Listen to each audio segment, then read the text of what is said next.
You're going to divorce that bitch or we're cutting you off completely, my sister Jessica said while waiving my mother's will. She thought grief made me desperate for family money, but I'd already hired a private investigator. Mom had been dead for exactly 3 weeks when Jessica called the family meeting at Dad's house. Sarah was at work, pulling another late night trying to close a major client deal, which Jessica had specifically planned for.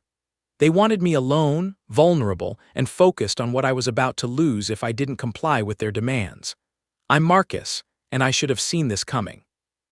The signs were there for months before Mom died. The way my family treated Sarah like an outsider, the comments about her ambition and priorities, the constant suggestions that I deserved better. But I was dealing with Mom's cancer diagnosis, trying to balance work and hospital visits, and honestly believing that family stress was just making everyone act worse than usual. I was wrong. This wasn't stress, this was strategy.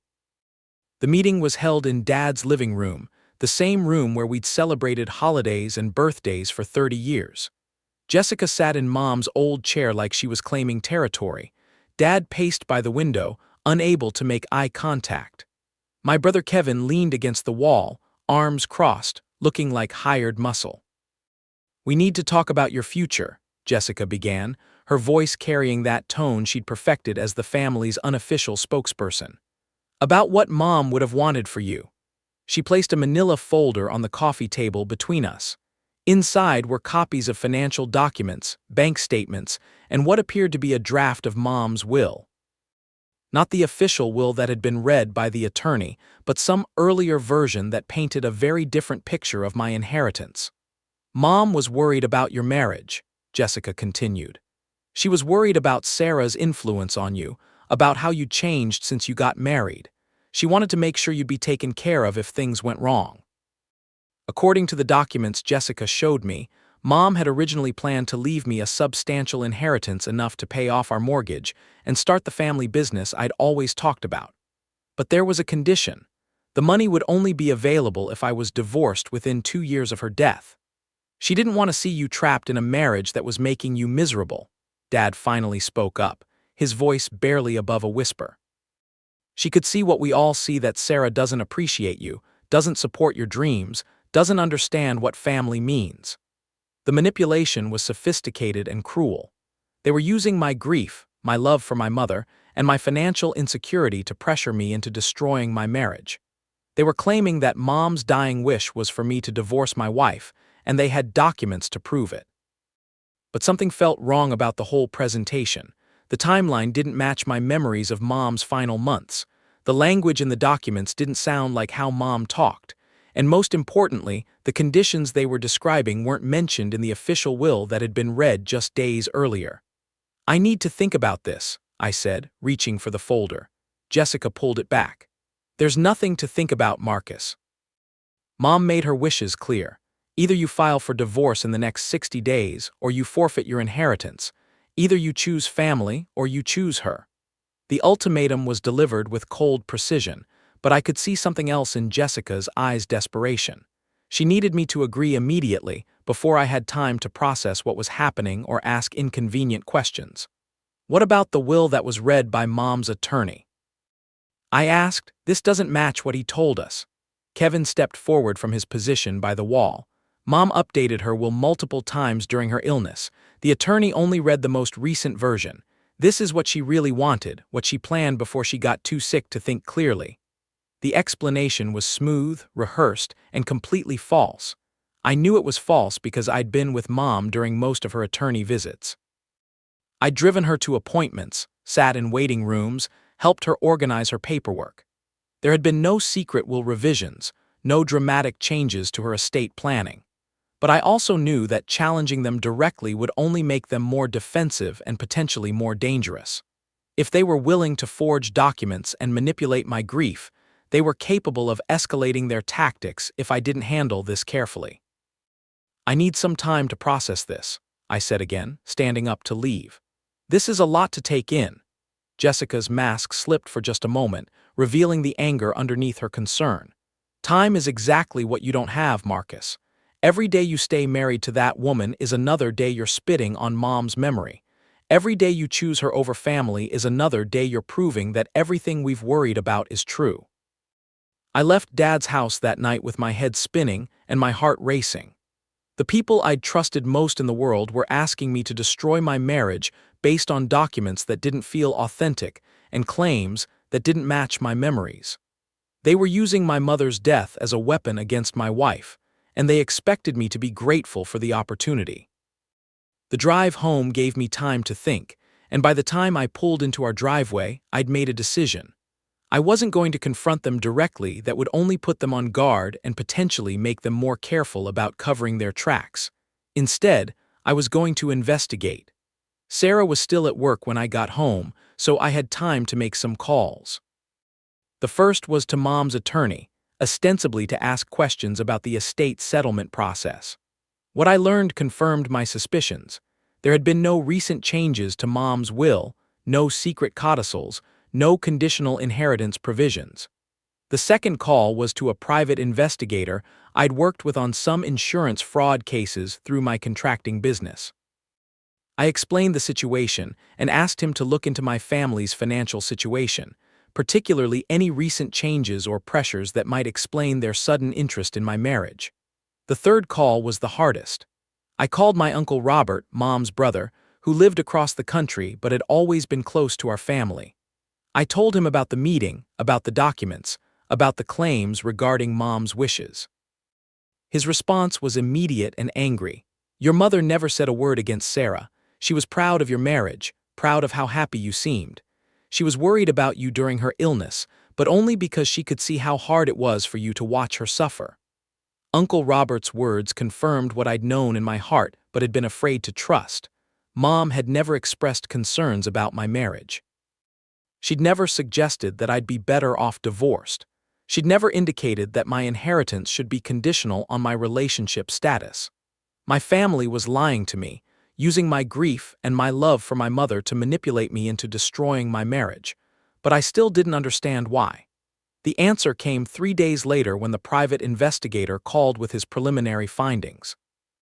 Jessica was in serious financial trouble. She'd been laid off from her job 6 months earlier and had been hiding it from the family. She'd been using credit cards to maintain her lifestyle, and she was now facing bankruptcy. Kevin's construction business was failing, largely due to poor management and some questionable financial decisions. He'd been borrowing money from Dad to keep the business afloat, but Dad's retirement savings were nearly depleted. Dad himself was in better shape financially, but he was also the most emotionally vulnerable. He was grieving his wife of 40 years, and he was susceptible to his children's claims about what Mom would have wanted. The picture that emerged was clear. My siblings needed money, and they saw my inheritance as the solution to their problems. But they couldn't access my inheritance directly, so they needed to eliminate the person they saw as the biggest obstacle to their influence over me, my wife. If they could convince me to divorce Sarah, they could position themselves as my primary support system. They could gradually gain influence over my financial decisions. They could potentially access my inheritance through loans, investments, or other arrangements that would benefit them. Sarah was a threat to their plans not because she was manipulative or controlling, but because she was competent and independent. She had her own career, her own financial resources, and her own opinions about family dynamics. She couldn't be easily manipulated or controlled, which made her dangerous to people who needed to manipulate and control me. The forged documents were just the beginning. Over the next 2 weeks, the pressure campaign intensified. Jessica called daily with updates about family concerns and reminders about the deadline for my decision. Kevin stopped by my job site to deliver messages about family loyalty and the importance of honoring Mom's wishes. Dad's approach was more subtle but equally manipulative. He'd call with stories about Mom's final days, carefully edited to include comments about her worries about my marriage and her hopes for my future. He'd share memories of family traditions and values, always with the implication that my marriage was somehow incompatible with those traditions. The most insidious part was how they used my own grief against me. Every time I started to question their claims, they'd remind me of how much I'd loved Mom, how much I'd want to honor her memory, how disappointed she'd be if I chose my wife over her final wishes. They were experts at emotional manipulation, and they knew exactly which buttons to push to make me feel guilty, confused, and desperate for their approval. They knew I was grieving, vulnerable, and eager to believe that there was some way to honor Mom's memory and maintain family relationships. But they'd made one crucial mistake. They'd underestimated both my intelligence and my commitment to my marriage. The private investigator's full report arrived 2 weeks after the family meeting, and it was devastating. Not only were Jessica and Kevin in serious financial trouble, but they'd been planning this manipulation for months. The investigator had found evidence of them researching inheritance law, consulting with attorneys about will contests, and even practicing their presentation about Mom's wishes. More damaging was the evidence of their systematic campaign to undermine my marriage. The investigator had traced months of conversations with extended family members, spreading rumors about Sarah's ambition and control over me. They'd been building a narrative that would support their claims about Mom's concerns, creating a foundation of family opinion that would make their manipulation more believable. But the most shocking discovery was a series of text messages between Jessica and Kevin discussing their strategy for the inheritance manipulation. The messages were cold, calculated, and completely devoid of any genuine concern for my well-being. "Marcus is too soft to see what she's really like," one message read. "But if we play this right, we can get him to see that family comes first." "The will thing is genius," another message replied. "He'll never question Mom's wishes, especially if we make it seem like she was protecting him. Once he's divorced, we can help him see that family is all he really needs," a third message concluded. "And family takes care of family." The messages revealed the full scope of their manipulation. They weren't just trying to get me to divorce Sarah, they were planning to isolate me from any support system that wasn't under their control. They were positioning themselves as my only source of emotional and financial support, which would give them unprecedented influence over my life and decisions. Armed with this evidence, I finally understood what I was really facing. This wasn't a family disagreement or a misunderstanding about Mom's wishes. This was a coordinated campaign to destroy my marriage and control my future, orchestrated by people who were supposed to love and support me. The realization was devastating, but it was also liberating. I finally understood that the guilt, confusion, and emotional turmoil I'd been experiencing weren't signs of my own weakness or disloyalty. They were the intended results of a sophisticated manipulation campaign. I spent that night making plans. I couldn't confront my family directly without solid evidence, and I couldn't let them know I was onto their scheme without risking escalation. But I also couldn't continue to pretend that their behavior was acceptable or that their claims about Mom's wishes were legitimate. The next morning, I called Jessica and asked to meet with her privately. I told her I'd been thinking about what she'd said, that I was starting to see her point about my marriage, and that I wanted to understand Mom's wishes better. Jessica was eager to meet, probably thinking that her manipulation was finally working. We met at a coffee shop near her house, and I came prepared with a recording app on my phone and a list of specific questions about the documents she'd shown me. "I've been thinking about what you said about Mom's concerns," I began. "Can you help me understand exactly what she told you about Sarah?" Jessica's response was immediate and detailed. She launched into a 20-minute monologue about Mom's alleged concerns, complete with specific conversations, dates, and quotes. She painted a picture of a dying woman who was deeply worried about her son's marriage and desperate to protect him from a manipulative wife. The story was compelling, emotional, and completely fabricated. I knew it was fabricated because I'd been with Mom during most of the time periods Jessica was describing. I'd been at the hospital, at home, at doctor's appointments. I'd heard Mom's actual conversations about my marriage, and they bore no resemblance to what Jessica was claiming. But I let her talk, asking follow-up questions and expressing growing concern about my marriage. I wanted her to commit to specific claims on the recording, to provide details that could be verified or disproven. "What about the will?" I asked. "Can you show me the original documents again?" Jessica hesitated for the first time in our conversation. "I don't have them with me," she said. They're in Dad's safe, but I can get them for you. Who else knows about this? I continued. Did Mom discuss this with anyone else? Another hesitation. She was very private about it. She didn't want to hurt your feelings or cause family drama. She only told me and Kevin because she knew we'd understand how important it was to protect you. The hesitations were telling. Jessica was confident when discussing emotional manipulation and family dynamics, but she became uncertain when asked for specific, verifiable information. She was comfortable lying about conversations and feelings, but less comfortable committing to claims about documents and witnesses. I left the coffee shop with a solid recording of Jessica's fabricated story about Mom's wishes. But I also left with a growing sense of urgency. If Jessica was this committed to her manipulation, if she was this detailed in her lies, she wasn't going to give up easily. That evening, I sat down with Sarah and told her everything. I showed her the investigator's report, played her the recording of my conversation with Jessica, and explained the full scope of what my family was trying to do. Sarah's reaction was exactly what I'd expected and exactly what I needed. She was angry about the manipulation, but she was also clear about her priorities. I don't want to be the reason you lose your family, she said, but I also won't let them destroy our marriage with lies and manipulation. Whatever you decide to do, I'm with you. Her support gave me the strength to make the decision I'd been avoiding. I couldn't continue to pretend that my family's behavior was acceptable.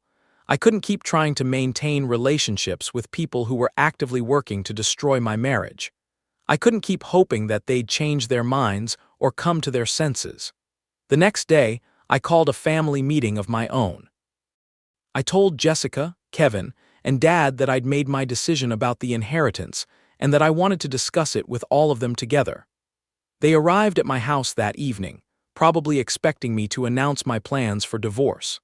Instead, I presented them with copies of the private investigator's report, transcripts of Jessica's recorded conversation, and a detailed timeline of their manipulation campaign. I know there's no conditional inheritance, I said calmly. I know Mom never expressed concerns about my marriage. I know you've been lying to me for months, trying to manipulate me into destroying my marriage so you can access my inheritance.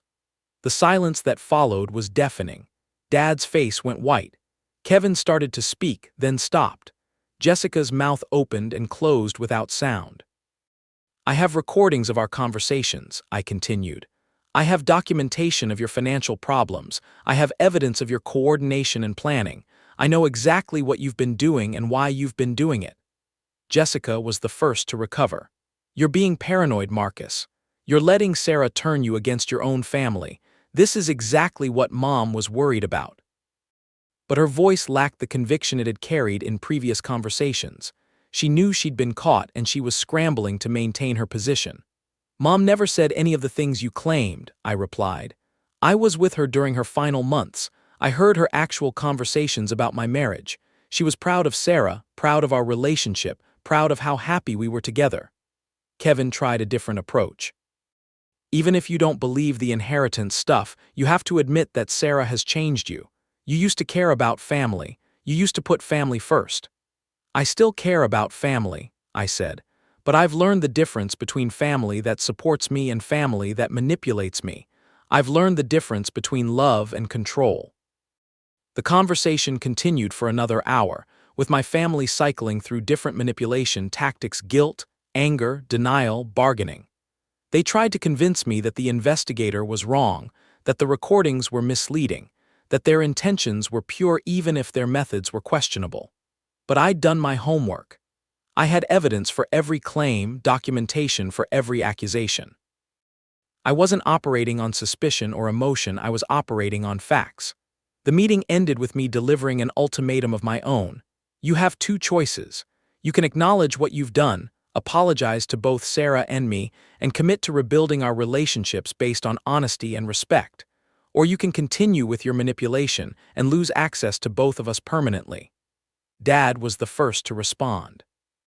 I think we all need some time to process this, he said quietly. This isn't how I wanted things to go. Jessica and Kevin were less conciliatory. They left my house angry, defensive, and still convinced that they were the victims of Sarah's manipulation of me. 2 weeks passed without any contact from my family. Then Jessica called not to apologize but to escalate. "We've been talking to other family members," she said. "Everyone agrees that Sarah has changed you, that you're not the same person you used to be. Everyone can see what we see." The threat was clear. If I didn't comply with their demands, they would turn the entire extended family against me and Sarah. They would spread their lies and manipulation to cousins, aunts, uncles, and family friends. They would try to isolate us from anyone who might provide support or perspective. But I'd been preparing for this possibility. I'd already reached out to the extended family members I trusted most, sharing the evidence of Jessica and Kevin's manipulation and explaining what had really been happening. I'd sent copies of the investigator's report to Uncle Robert, who had immediately started making calls to other family members. The truth was spreading faster than the lies. Family members who had initially been sympathetic to Jessica's claims were learning about the forged documents, the fabricated conversations, and the systematic manipulation campaign. They were realizing that they'd been recruited to a cause based on false information. My cousin David called to apologize for initially supporting Jessica's position. "I had no idea they were making things up," he said. "I thought they were genuinely concerned about you. I didn't realize they were trying to destroy your marriage for their own benefit." Other family members followed with similar calls. The manipulation campaign that Jessica and Kevin had counted on was collapsing as the truth emerged. But Jessica wasn't finished. Her final gambit was the most desperate and the most revealing. She called Sarah directly at work, claiming to be a concerned sister-in-law who wanted to help Sarah understand what was happening to our family. She presented herself as an ally, someone who was trying to protect Sarah from the family conflict. "Marcus is under a lot of pressure from Dad and Kevin," she told Sarah. "They're trying to turn him against you, and I'm worried about what it's doing to him. I think you should know what you're up against."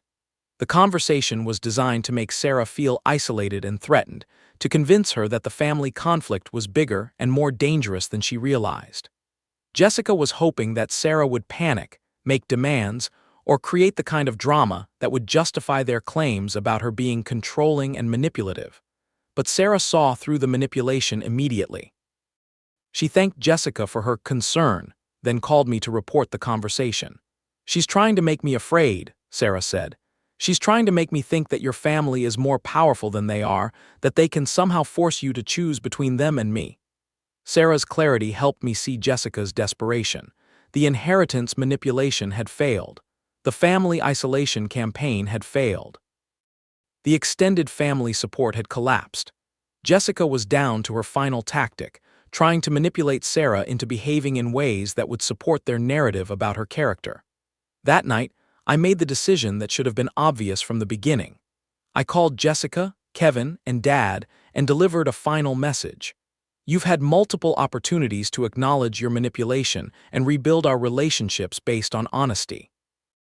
Instead, you've escalated your lies and expanded your campaign to include Sarah's workplace and our extended family. You've proven that you're not capable of treating us with respect or honesty." I paused, making sure they understood the finality of what I was about to say. "You're no longer welcome in our lives. You're not welcome in our home. You're not welcome at our future family events. If you continue to harass us or spread lies about us, we'll pursue legal action for defamation and harassment." The responses were immediate and predictable. Jessica accused me of being brainwashed. Kevin accused me of betraying family loyalty. Dad accused me of breaking Mom's heart, even in death. But their accusations no longer had power over me. I'd seen the evidence of their manipulation. I'd documented their lies. I'd protected my marriage from their attacks. I'd chosen love over control, honesty over manipulation, my future over their past. The legal consequences came 6 months later when Jessica made one final miscalculation. Desperate for money and convinced that she was entitled to a share of Mom's estate, she hired an attorney to contest the will. She claimed that Mom had been mentally incompetent when she'd finalized her estate planning, and she presented the forged documents as evidence of Mom's true intentions. The will contest was a disaster for Jessica. Not only did she have no legitimate legal grounds for her claims, but her use of forged documents in legal proceedings constituted fraud. The attorney representing Mom's estate presented the private investigator's report, the recorded conversations, and the evidence of Jessica's systematic manipulation campaign. Jessica was not only denied any share of the inheritance, but she was also referred to the district attorney's office for prosecution for fraud and forgery. She ultimately pled guilty to lesser charges and was sentenced to community service and restitution. Kevin's construction business finally collapsed, partly due to his legal expenses from supporting Jessica's will contest. Dad sold his house and moved to a smaller apartment, his retirement savings depleted by his children's poor decisions and legal problems. The family that had tried to destroy my marriage for their own benefit had destroyed themselves instead. Sarah and I used my actual inheritance to pay off our mortgage and start the consulting business I'd always dreamed of. We bought a bigger house, took our first real vacation together, and started planning for the family we wanted to build. We sent wedding invitations to the extended family members who had supported us through the conflict. We did not send invitations to Jessica, Kevin, or Dad. Uncle Robert walked Sarah down the aisle at our vow renewal ceremony, standing in for the family that had chosen manipulation over love. Our chosen family celebrated with us while our biological family faced the consequences of their choices. Today, 3 years later, Sarah is pregnant with our first child. We're successful, happy, and surrounded by people who genuinely care about our well-being. We've built a life based on honesty, respect, and mutual support. My biological family has no idea about any of these milestones.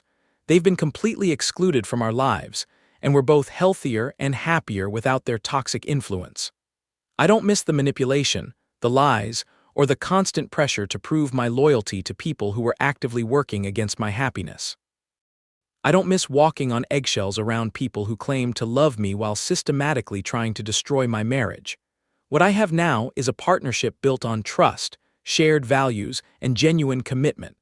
I have a wife who supports my dreams and celebrates my successes. I have a life that reflects my priorities, not someone else's need for control. The inheritance that my family tried to steal became the foundation for everything Sarah and I built together. The manipulation that was designed to destroy our marriage ultimately made it stronger. They thought they could use my grief and love for my mother to control me. Instead, they revealed their own capacity for cruelty and deception. They thought they could manipulate me into choosing them over my wife. Instead, they forced me to choose between love and control, between honesty and manipulation, between my future and their past. The choice was easier than they'd expected. When faced with people who supported my happiness and people who demanded that I sacrifice it for their benefit, the decision was obvious.